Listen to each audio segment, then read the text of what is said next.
WWDC 2023 just happened, and this year we did get tvOS on the main stage. Tim Cook and friends and Apple had things to say about features and capabilities and new stuff that's coming to Apple TV in tvOS 17.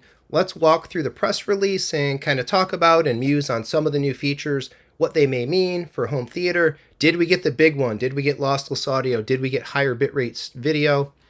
No, but let's take a look at what we did get. So sharing here from the Apple newsroom, basically the press release that went out June 5th, 2023. And what are they putting up front and center? Well, tvOS 17 brings FaceTime and video conferencing to the biggest screen in the house. Apple TV 4K packs endless entertainment and fun into one living room device, now with video calls. So, all in all, this isn't a hardcore home theater enthusiast type feature, but I think there's actually quite a lot of good stuff in tvOS 17. I think it's a bigger step and more value-added things and nicer stuff to see compared to last year when tvOS 16 didn't even make the presentation.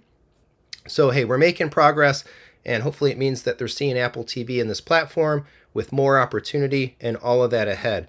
A lot of video conferencing stuff here. I think one of the cool things and this speaks to the benefit of having a lot of your devices and a lot of your features and capabilities in the Apple ecosystem, right? What we have here, using an iPhone with an Apple TV as a video conferencing camera, continuity camera. That's actually how I'm recording this video right now. It's how I do my live streams and my podcasts.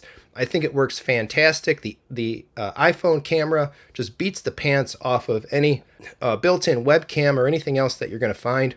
And from a living room perspective, having this thing up there and being able to stay in touch with loved ones, do the FaceTime calls and all that stuff. I think this is actually a really, really nice feature. I think there's some value to it.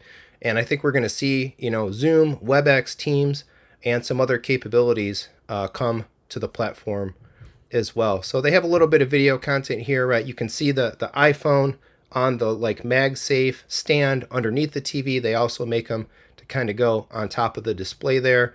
Available starting this fall, the new FaceTime app on Apple TV allows users to initiate calls directly from their TV or start calls on iPhone and iPad and hand them off to Apple TV. Love that Apple ecosystem empowerment and all that capability. The center stage stuff works pretty well, I would say, from a video conferencing perspective. I can see it when I use my iPad. If I move, it moves with me and kind of tracks around. So I think it's good.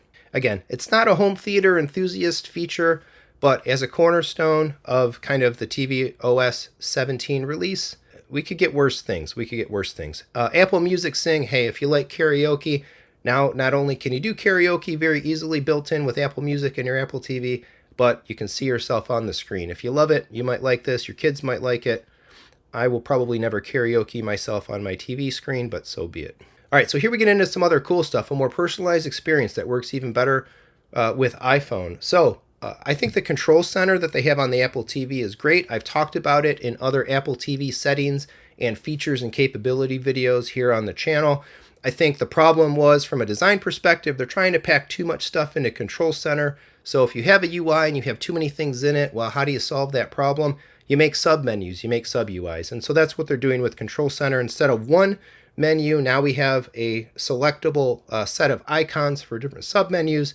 That'll allow them to kind of put more stuff into each of the sub-menu headings within Control Center itself. I love a lot of the features of Apple TV. I love these UIs. I love UI improvements in my devices. So I'm a double thumbs up around this whole thing.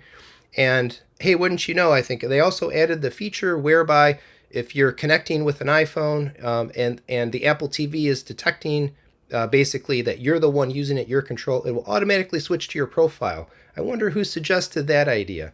Yeah, I had that as one of my wants in my Control Center video before. So I think that's great. A lot of the times I know in my household, my wife or kids might use the Apple TV during the day. I go to use it at night, and if I forget to change to my profile, then I may be accessing content or doing things on my wife's profile. Not super optimal. So anything that they can do to make the device detect me or detect the user and switch the appropriate profile, I think is a nice feature. So we've got the ability to find our Apple TV remote. If you lost it somewhere in the couch or around the house, you can use your iPhone to find it. Again, more of that integrative Apple ecosystem experience. And then a few other things in the final bullet list. We have this option here for enhanced dialogue, although this seems to only be working with the newer HomePods, but you can do worse, I think, than an audio video setup where you've got a nice display, an Apple TV, and maybe a pair of stereo HomePods. So I think there might be more people out there in the world using that configuration. Yeah, it's not a projection-based surround sound home theater system, but I think a lot of people enjoy a lot of content with setups like that. And I think a setup like that would be perfect, like for my parents or my in-laws. So if they want to add features and capability for that use case, I'm all for it. Now here's a bigger one, I think. Dolby Division 8 support. This is going to be interesting. I've tried to do some technical digging. What's really the difference between Dolby Vision Profile 5, which we have right now, and Dolby Vision Profile 8? I believe, my understanding is that what you get off of, say, a physical media is this higher level of Dolby Vision Profile. So I think where the most value of this might come from is right now Infuse on an Apple TV will not pass Dolby Vision from a ripped 4K Blu-ray in an MKV file. Because of the current Dolby Vision Profile limitations with Dolby Vision 8, maybe, just maybe, we'll see Dolby Vision output from an Apple TV, from Infuse, from a 4K Blu-ray rip that happened to be ripped, including the Dolby Vision metadata, which I think is pretty nice. I think the larger question, too, is what does this mean for streaming? Does this set the stage for any better image quality, visual quality, fidelity when it comes to watching movies on iTunes, Disney+, HBO Max, and all the different apps that support Dolby Vision?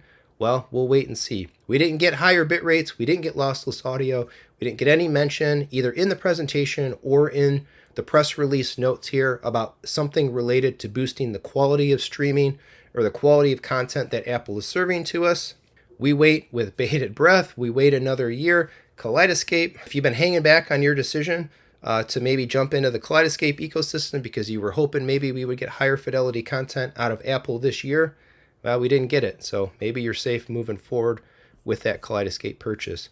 Apple Fitness Plus, kudos for the folks that use it. I really don't. Third-party VPN support as well.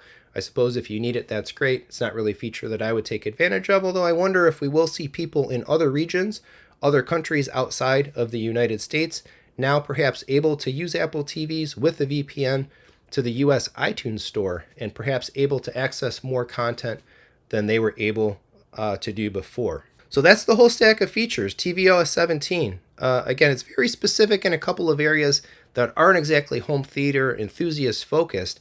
However, I think we got a lot of stuff here, right? On the order of like 10-ish new features. Great investment. They're obviously working on it. I love the platform. I love the integration. I'm a fanboy of the ecosystem. I use Apple TVs. I've got iPhones, iPad. I'm doing everything I'm doing right now here on my MacBook. I subscribe to Apple Music, Apple One, Apple Arcade, and I've got a big old library of movie content with iTunes. We'll talk about the Vision in another video. But I'm pretty happy. I was really happy overall with this WWDC, and I'm happy to see tvOS 17 and the Apple TV get a little more prominence, a little more focus, and a deeper stack of coming features and capabilities. Of course, I'll be running all of these things in the betas and such as soon as they're available, making content, demonstrating, explaining how to use them, and giving my thoughts and take on all of it in practice. So sound off in the comments. Let me know what you think of WWDC. What do you think of tvOS 17? Does it make you want an Apple TV? Does it make you like your Apple TV more? Let's discuss. Otherwise, please do all that regular YouTube stuff. Like, subscribe, share, comment, hit the bell for notifications. And if you would like to support the channel, there's super thanks, there's PayPal and Venmo tips. And please, please, please do your Amazon shopping and your high-end home theater gear shopping with audio advice through the affiliate links that are also down available below. Thanks so much for watching. Come on back for more home theater discussion and fun.